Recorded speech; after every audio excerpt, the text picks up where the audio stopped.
A man was searching the sea for his lost ring. Suddenly, a towering wave surged on the sea surface. It came crashing towards him. Fortunately, at the critical moment, a flying little donkey pulled the man into the air in time. They suddenly spotted a small island ahead, but upon closer inspection, it turned out to be a trapped supergiant whale. Clearly, this giant whale had been trapped here for many years. From a distance, it looked no different from an island. When the giant whale saw Jack, it let out bursts of wailing. Tears kept flowing from its eyes, as if it had some great grievance. Only then did the little donkey explain to Jack. It turned out that while the giant whale was feeding, it accidentally swallowed 100 local fishing boats, so humans used thick iron chains to lock it firmly on the sea surface, making its huge body completely unable to move. That was why its body turned into an island. It also wanted to release these boats, but just didn't know how. It could only cry alone day and night. Hearing the giant whale's sorrow, kind-hearted Jack couldn't bear to see it suffer, so he decided to help the giant whale regain freedom. Riding the little donkey, he entered the giant whale's body through its nose. The inside was very beautiful, much like a sky full of stars. The little donkey's wings accidentally touched the giant whale, which gave a start, stood up with its entire body, and sprayed them both out. At the same time, it broke free from the chains, and even the hundreds of fishing boats it had swallowed before were rescued. To thank Jack,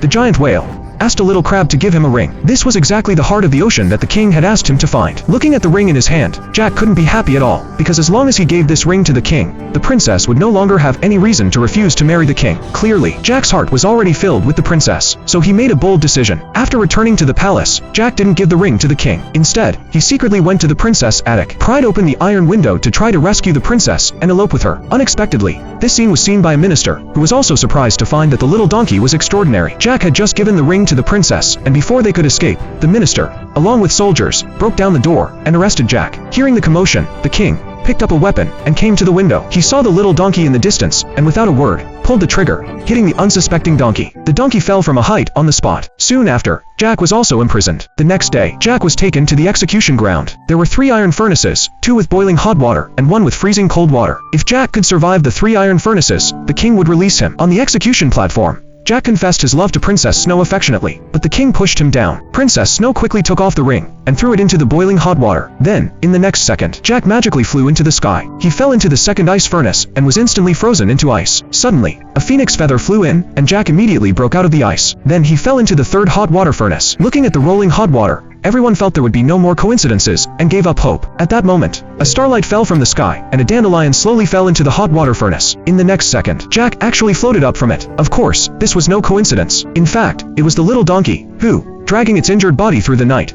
exhausted all its strength, ran to the end of the world and bit off the magical dandelion. Jack finally passed the 3 trials. The king kept his promise. In the end, the king also wanted to try to pass the trials, but without the protagonist's aura, he was trapped by rising bubbles and kept floating away into the distance. Jack, supported by the people, became the new king. After that, they lived a shamelessly happy life.